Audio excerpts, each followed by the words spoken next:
اس نے انہی باتوں کی اور ہمارے شکوک کی تصدیق کی جو میں پہلے ہی سنا چکا ہوں۔ مختصر یہ کہ اس نے تصدیق کر دی کہ سب انسپیکٹر رائے برمن نے تھانے کے علاقے کو اپنی ریاست بنا رکھا تھا اور اس نے تمام سٹاف کو رشوت خوری اور من مانی کرنے کی کھلی چھٹی دے رکھی تھی۔ میں آپ کو اپنی تفتیشی کہانیوں میں یہ بتاتا رہتا ہوں کہ انگریزوں کے زمانے میں تھانے دار من مانی اور رشوت خوری نہیں کر سکتے تھے، پھر بھی کوئی تھانے دار غلط حرکت پر اتر ہی آتا تھا، لیکن ایک نہ ایک روز پکڑا جاتا اور اسے جرم ثابت ہونے پر اس کی انتہائی سزا ملتی تھی۔ من مانی کرنے والا تھانے دار بہت ہی ڈھیٹ ہوتا تھا اور اسے غیرت کی کوئی پرواہ نہیں ہوتی تھی یا اس کا اوپر تک اثر و رسوخ ہوتا تھا۔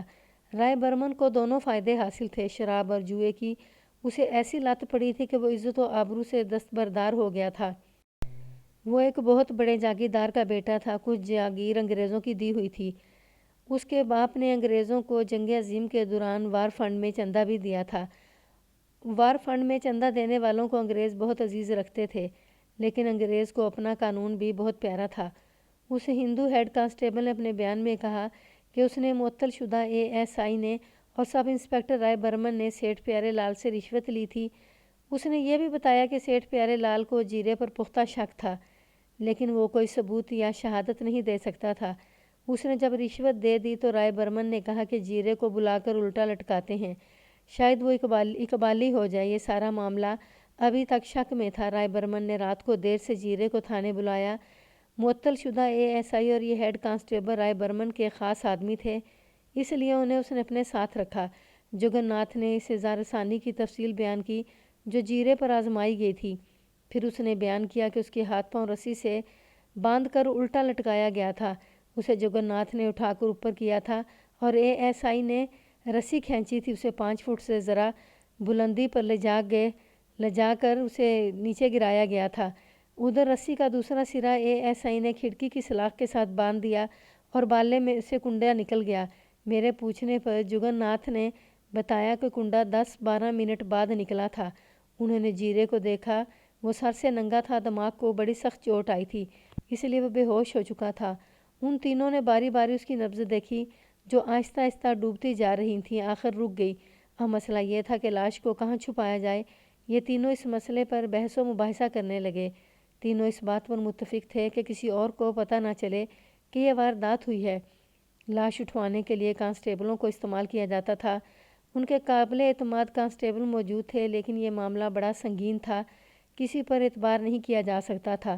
یہ آپ دیکھ ہی رہے ہیں کہ خود ہیڈ کانسٹیبل جو اس واردات کا ایک مجرم تھا تمام پردے چاک کر رہا تھا، حالانکہ رائے برمن نے اسے بہت عیش کرائی تھی۔ اس ہیڈ کانسٹیبل نے اپنے اقبالی بیان میں کہا کہ آدھی رات کے وقت ہیڈ کانسٹیبل نے لاش اپنے کندھے پر ڈالی، ASI اس کے ساتھ چل پڑا۔ ہیڈ کانسٹیبل کہیں رک کر چھپ جاتا اور ASI آگے جا کر ادھر ادھر دیکھتا اور ہیڈ کانسٹیبل سے کہتا کہ آگے آ جائے۔ راستے میں ASI نے بھی لاش اٹھائی۔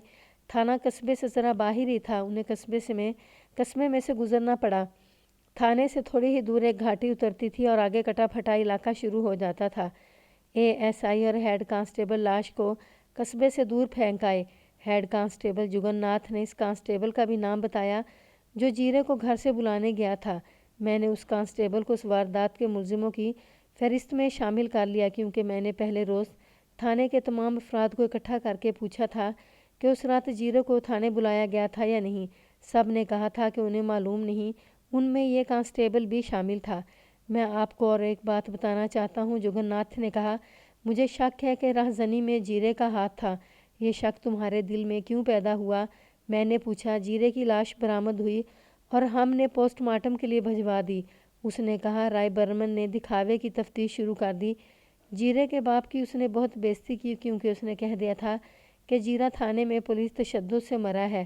پھر جیرے کی بیوی کو اس نے بلایا اور اسے بہت دیر اپنے ساتھ رکھا۔ میں نے رائے برمن سے پوچھا تھا کہ اس لڑکی کا رویہ کیا تھا۔ رائے برمن کے الفاظ یہ تھے کہ چڑیا پھنس گئی ہے، اس کے ساتھ سودا ہو گیا ہے۔ اس کے بعد لائنوں میں بھی، پولیس لائنز میں معطلی کے دوران بھی میں نے رائے برمن سے پوچھا تھا کہ لڑکی کیا بیان دے گی۔ رائے برمن نے کہا تھا کہ تم اس کی طرف سے بے غم ہو جاؤ، مال اس کے پیٹ میں ہے۔ میں نے رائے برمن سے اور ASI مہندر معطل شدہ ASI سے بھی پوچھا تھا کہ اس کا کیا مطلب ہے کہ مال اس کے پیٹ میں ہے۔ مہندر نے ہنس کر کہا تھا کہ رائے برمن کو تم نہیں جانتے کہ کتنا گہرا آدمی ہے، تم بے فکر ہو جاؤ، اس کا رائے برمن کا باپ ہمیں بچانے کے لیے گورنر تک پہنچ رہا ہے۔ جیرے کی بیوی کو معطل ہونے سے پہلے رائے برمن نے پھر کبھی بلایا تھا؟ میں نے پوچھا۔ ایک روز اپنے گھر بلایا تھا، اس نے جواب دیا۔ ہو سکتا ہے 1-2 بار اور بھی بلایا ہو۔ تمہارا کیا خیال ہے؟ میں نے پوچھا۔ تم تجربہ کار ہیڈ کانسٹیبل ہو، آپ مجھ سے زیادہ عقل رکھتے ہیں، اس نے جواب دیا۔ میں تو یہی سمجھتا ہوں کہ چڑیا پھنس گئی تھی، رائے برمن نے اسے مال کھلایا ہوگا کہ وہ ایسا بیان نہ دے کہ اس کے خامد کو تھانے بلایا گیا تھا۔ میں نے یہ بھی سنا تھا کہ پولیس کپتان کو اس نے یہی بیان دیا تھا کہ اس کے خامد کو تھانے نہیں بلایا گیا تھا۔ غریبوں کی لڑکی ایک تو چند روپے دیکھ کر خوش ہوگی، پولیس کا خوف بھی دل پر سوار ہوگا اور تھانے دار کی دوستی نے بھی اس کا دماغ پھیر دیا ہوگا۔ میں تو یہی سمجھا ہوں جناب۔ اس ہیڈ کانسٹیبل نے مجسٹریٹ کے سامنے جا کر بھی اپنا اقبالی بیان قلم بند کرایا۔ میں نے اس کے ساتھ پکا وعدہ کیا تھا کہ وہ ہمارا سلطانی گواہ ہوگا۔ مجھے امید تھی کہ ڈی ایس پی میرا یہ فیصلہ مان لے گا، لیکن وہ اس قدر غصے میں تھا کہ اس نے میرا فیصلہ رد کر دیا۔ میں نے اسے اپنی تمام کارگزاری یا تفتیش اسی طرح سنائی تھی جس طرح آپ کو سنائی ہے۔ یہ سن کر تو وہ بہت خوش ہوا اور اس نے مجھے داد بھی دی، لیکن وہ ہیڈ کانسٹیبل جگن ناتھ کو معاف نہیں کرنا چاہتا تھا۔ سب انسپکٹر خان، اس نے مجھے کہا، یہ ہیڈ کانسٹیبل ایک آدمی کا قاتل ہے۔ یہ مت دیکھو کہ مقتول غریب آدمی تھا یا امیر۔ تمہارے پاس شہادت آ گئی ہے، اگر تم ٹھیک سے مقدمہ قائم کرنا جانتے ہو تو ہمیں سلطانی گواہ کی ضرورت ہی نہیں۔ ایک قاتل کو ہم کس طرح معاف کر سکتے ہیں؟ اس انگریز ڈی ایس پی کی یہ بات سن کر مجھے بہت خوشی ہوئی۔ میں خود بھی کسی کو سلطانی گواہ بنانے کے حق میں نہیں ہوا کرتا تھا۔ آپ خود ہی سوچیں کہ ایک آدمی اپنی زبان سے اقرار کر رہا ہے کہ وہ فلاں جرم میں شامل تھا یا جرم میں برابر کا شریک تھا۔ قانون انگریزوں کا ہو یا مسلمانوں کا، اپنا اسلامی قانون ہو، کوئی قانون مجرم کو معاف نہیں کیا کرتا۔ مجھے خطرہ صرف یہ نظر آ رہا تھا کہ ہیڈ کانسٹیبل سیشن کورٹ میں جا کر اپنے اقبالی بیان سے منحرف ہو جائے گا، اس لیے میں نے یہ پیش قدمی کرنی تھی کہ شہادت مضبوط ہوتی۔ ہیڈ کانسٹیبل نے اقبالی بیان زیر دفعہ 164 دے دیا تو میں نے اسے جھوٹا وعدہ دے دیا کہ وہ سلطانی گواہ ہے۔ بیان لینے والے مجسٹریٹ نے اسے جیل کی حوالات میں بھیج دیا۔ میں نے تھانے کی صفائی کرنے والے بھنگی کو بلایا تھا، اس سے پوچھا کہ پچھلے کمرے میں ایک موٹی سی رسی چھت کے ساتھ لٹکی رہتی تھی، اس نے دیکھی ہوگی۔ کیا جانتے ہو وہ رسی کہاں ہے؟ میں نے پوچھا۔ سرکار کے بچے جیے، بھنگی نے بھنگیوں کی طرح ہاتھ جوڑ کر خوش آمدانہ لہجے میں جواب دیا۔ وہ رسی موجود ہے، میں نے ایک ماشکی کو دے دی تھی۔ پوری بات سناؤ، میں نے اسے کہا۔ یہ رسی تمہیں کہاں سے ملی تھی اور یہ بھی بتاؤ کہ یہ رسی تم نے پہلے کبھی دیکھی تھی؟ ہاں مائی باپ، اس نے جواب دیا۔ یہ رسی پچھلے کمرے میں چھت کے ساتھ لٹکی رہتی تھی، مجھے یہ معلوم نہیں کہ وہاں سے کب اتاری گئی۔ کچھ دنوں کی بات ہے کہ تھانے کے احاطے کے باہر کوڑے کا ڈرم پڑا رہتا ہے۔ میں تھانے میں جھاڑو دے کر کوڑا ڈرم میں پھینکنے گیا تو دیکھا کہ رسی کوڑے میں پڑی ہوئی تھی۔ رسی نہیں سرکار، یہ تو رسا ہے۔ میں نے اسے اٹھا لیا اور گھر لے گیا۔ ایک مسلمان ماشکی جو لوگوں کے گھروں میں پانی ڈالتا ہے مجھے راستے میں مل گیا اور اس نے یہ رسا میرے ہاتھ میں دیکھا۔ اس نے پوچھا، اس کا کیا کرو گے؟ میں نے اسے بتایا کہ میں نے اس کا کیا کرنا ہے، اگر یہ تمہارے کام آ سکتا ہے تو تم لے لو اور کچھ پیسے دے دو۔ اس نے مجھے 8 آنے دیے اور میں نے رسا اسے دے دیا۔ اس نے اپنے یہ چمڑے کے ڈول میں ڈال لیا۔ 1 گھنٹے کے اندر اندر ماشکی رسے سمیت میرے پاس پہنچ گیا۔ اس طرح رسے بطور شہادت اور 2 مزید گواہ مل گئے۔ بھنگی سے میں نے یہ بیان دلوانا تھا کہ یہ رسا واردات والے کمرے میں چھت کے ساتھ لٹکا رہتا تھا۔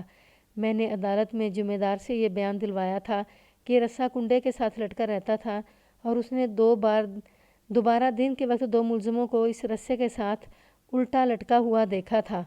میں نے جیرے کی بیوی اور سیٹھ پیارے لال کو تھانے بلوایا۔ سیٹھ پہلے پہنچ گیا۔ لالا جی، میں نے اسے کہا، یہ بتائیں کہ آپ نے جیرے پر اتنا پکا شک کیوں کیا تھا؟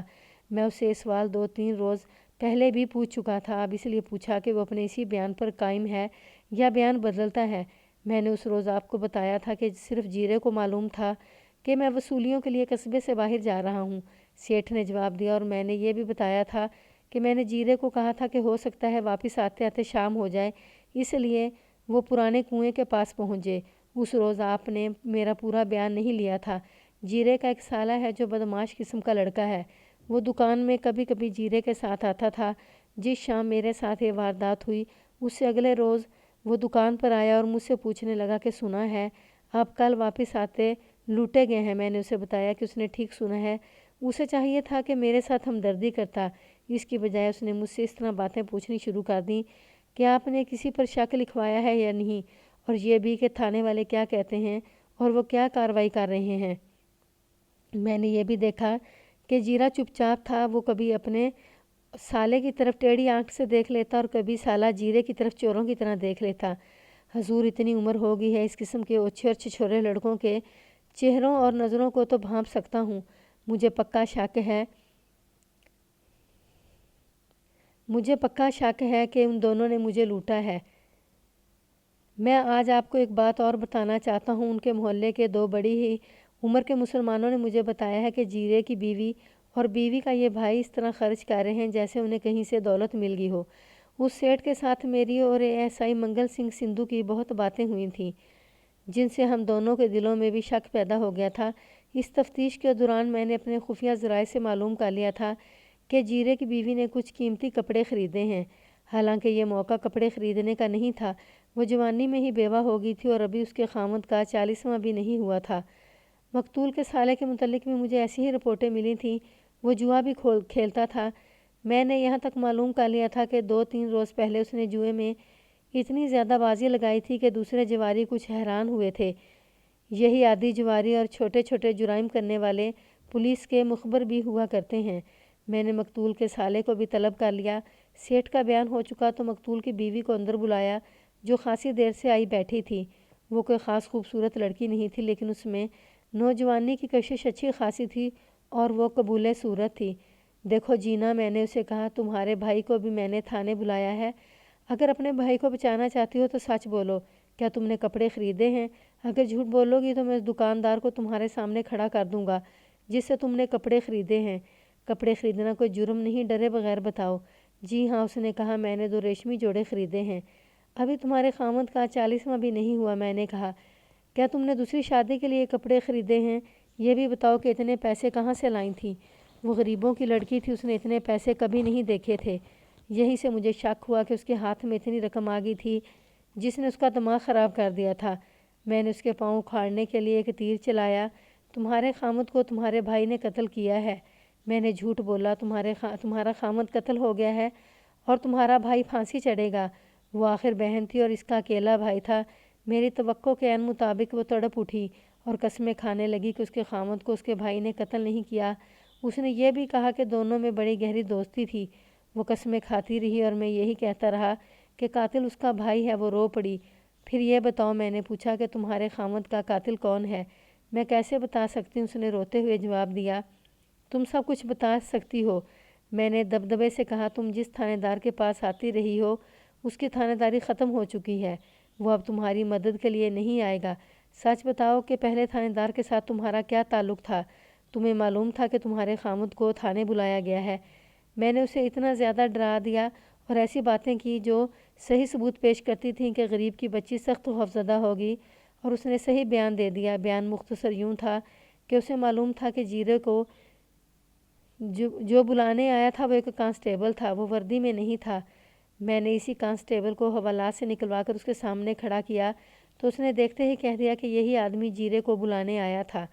پھر اس نے اپنے بیان میں اس راز سے پردہ اٹھایا کہ جیرے کی لاش کی برآمدگی کے بعد رائے برمن نے اس کا بیان لینے کے لیے بلایا تو اس نے اس لڑکی کو بہت ڈرایا اور یہ تاثر دیا کہ راہ زنی کا مجرم جیرا تھا اور مال گھر میں پڑا ہے۔ رائے برمن نے لڑکی کو ڈرایا بھی، اسے لالچ بھی دیا اور اس کے ساتھ دلی محبت کا اظہار بھی کیا اور اسے منوا لیا کہ راہ زنی کا سارا مال جیرے کے گھر میں پڑا ہے۔ رائے برمن نے اس لڑکی کے ساتھ یہ سودا کیا کہ وہ راہ زنی کا مال اپنا مال سمجھے، اور اگر تحقیقات ہو کہ اس کے خامد کو تھانے بلایا گیا تھا یا نہیں تو وہ یہ بیان دے کہ اسے تھانے نہیں بلایا گیا تھا۔ رائے برمن نے اس لڑکی کو اس لیے خریدا تھا کہ اس سے پہلے مقتول کا باپ رائے برمن کو کہہ چکا تھا کہ جیرے کو تھانے بلایا گیا تھا اور تھانے میں سے وہ زندہ نہیں نکلا۔ رائے برمن کا سودا کامیاب رہا۔ اس لڑکی نے ڈی ایس پی کو بیان دیا تھا کہ اس کے خامد کو اس رات تھانے نہیں بلایا گیا تھا۔ یہ تو مجھے پہلے ہی پتہ چل چکا تھا کہ مقتول کی بیوی اپنے بھائی کی طرح شوقین مزاج ہے۔ اسی شوقینی کے پیچھے اس نے خامد کو ماں باپ سے الگ کر لیا تھا۔ باقی میری یہ اپنی رائے ہے کہ اس نے اپنے خامد کو اپنی فضول خرچیوں سے اتنا مجبور کر دیا تھا کہ خامد راہ زنی پر اتر آیا۔ اس لڑکی نے بتایا کہ کچھ رقم اس کے بھائی نے لے لی تھی اور جو زیورات سیٹھ پیارے لال سے چھینے گئے تھے وہ اس لڑکی نے اپنے گھر زمین میں دبا دیے تھے۔ اس کا ارادہ تھا کہ کبھی ضلع کے شہر میں جا کر بیچ آئیں گے۔ اس کے بعد اس کے بھائی کو بلایا۔ وہ چونکہ مجرم تھا اس لیے اس کا خوفزدہ ہونا قدرتی امر تھا۔ میں نے اس کے آگے شہادت رکھ دی۔ پہلے تو اس نے انکار کیا، لیکن میں اور منگل سنگھ قرار کرانا جانتے تھے۔ یہ اوچھا سا لڑکا تھوڑی دیر میں ایک بیان دینے پر راضی ہو گیا۔ اس کے بیان کا اہم پہلو یہی تھا کہ جیرے نے اسے بتایا تھا کہ اس کا سیٹھ آج شام کو مال لا رہا ہے۔ اس کے سالے نے کہا کہ چلو آج شکار مارتے ہیں۔ دونوں نے اسی طرح شکار مار لیا جس طرح سیٹھ مجھے سنا چکا تھا۔ وہ بہت دیر بعد واپس آئے اور انہوں نے بڑی خوشی خوشی اس لڑکی کو اس راز میں شریک کر لیا۔ اتنی زیادہ رقم ان کے ہاتھ پہلی بار آئی تھی۔ جیرے کی بیوی بہت خوش ہوئی اور وہ سمجھے مال ہضم ہو گیا ہے۔ میں دونوں بہن بھائی کو اس مکان میں لے گیا جو جیرے نے کرائے پر لے رکھا تھا۔ 2 گواہوں کے سامنے جیرے کی بیوی نے زیورات کی نشاندہی کر دی اور خود ہی کھود کر کپڑے کی پوٹلی نکال دی اور گواہوں کے سامنے بیان دیا کہ یہ زیورات اس کے گھر میں کس طرح آئے تھے اور کس طرح زمین میں دبائے گئے۔ جیرے کی بیوی اور سالے نے کچھ بچی کھچی رقم بھی برآمد کرا دی اور اس لڑکے نے اقبالی بیان بھی دے دیا۔ اللہ نے مجھ پر کرم کیا کہ دونوں وارداتوں کی تفتیش کامیابی سے مکمل ہو گئی۔